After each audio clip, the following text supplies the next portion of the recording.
तेव्हा नवी मुंबईने कचरा प्रश्नावरती मात केलेली आहे, स्वच्छतेला जवळ केलेला आहे. म्हणूनच स्वच्छ भारत अभियानामध्ये नवी मुंबई 8व्या क्रमांकावरती आलेला आहे. असं असलं तरी राज्यातला कचरा प्रश्न सध्या चांगलाच पेटलाय. पुण्याप्रमाणेच इतर महानगरात देखील हा प्रश्न गंभीर रूप धारण करतोय. याच पार्श्वभूमीवरती ठाण्यात एक असं घर समोर आलंय ज्या घरानं गेली 14 वर्ष घराबाहेर कचरा टाकलेलाच नाहीये. पाहूयात. येथे कचरा तयार होत नाही. ठाण्याच्या कौस्तुभ ताम्हणकरांची पाटी कुतूहल वाढवणारी आहे. याच पाठीमागची कहाणी जाणून घेण्यासाठी आम्ही ताम्हणकर काकांना भेटलो. तेव्हा ते आपल्या घरातल्या कचऱ्याची विल्हेवाट लावण्यात व्यस्त होते. काकांनी आम्हाला सांगितलं 14 वर्षांपासून त्यांच्या घरातून कचऱ्याची एकही काडी बाहेर गेलेली नाही. ताम्हणकर काकांनी घरातल्या कचऱ्याची विल्हेवाट लावण्यासाठी घरातच पर्यावरणपूरक अशा अविरत यंत्राची निर्मिती केली आहे. भारतातले कुठलंही घर घेतलं तर तिथली कुठलीही गृहिणी असंच म्हणेल की माझं घर स्वच्छ असायला पाहिजे.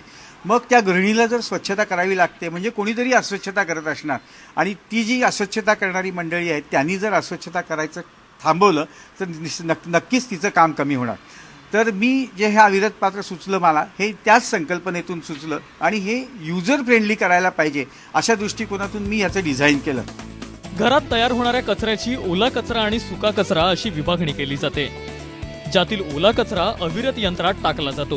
ही एक साधी बास्केट आहे ही जेव्हा मी पहिले लावून देतो त्यावेळेला याच्यामध्ये खाली 1 इंच नारळाच्या शेंड्या असतात, त्याच्यावरती 1 इंच ऊसाची चिपाड असतात, त्याच्यावरती 1 इंच गार्डन सँड असते आणि त्याच्यामध्ये मी 4 गांडूळं सोडतो. बस एवढं लावून मी तुम्हाला देतो. माझ्याकडून ज्यावेळेला हे अविरत पात्र लोक घेतात त्यावेळेला त्यांना हे असं तयार देतो गांडुळासकट. त्यांचं काम एवढंच आहे की उद्या त्याच्यामध्ये तुमच्या घरात त्यांच्या घरात तयार होणारा बायोडिग्रेडेबल कचरा टाकायचा आणि एक तांब्याभर पाणी टाकायचं. प्लास्टिकच्या कचऱ्याचाही योग्य वापर ताम्हणकर काका करतात. तर माझा स्वतःचा कारखाना आहे आणि माझ्या स्वतःच्या कारखान्यामध्ये मला पॅकिंग मटेरियल लागतं. पूर्वी आम्ही थर्मोकोल वापरायचो, पेपर वूल वापरायचो, गवत वापरायचो. आता मी माझ्या घरातनं रोज असं साधारण 20 ते 25 पॅकिंग पाउचेस बनवतो आणि रोज कारखान्यामध्ये घेऊन जातो. या कचरा व्यवस्थापनातून फक्त कचऱ्याची विल्हेवाटच लावली जात नाही तर यातून ताम्हणकर काकांना सेंद्रिय खतही मिळतं. आजपासून तुम्ही देखील अशा प्रकारे जो कचरा ज्याची विल्हेवाट लागू शकते, जो नैसर्गिक कचरा आहे तो वेगळा ठेवा, म्हणजे ओला कचरा, सुका कचरा वेगळा ठेवा. आणि जर तुम्हाला गरज असेल तर ताम्हणकर काका आहेत, त्यांच्याशी कॉन्टॅक्ट करा.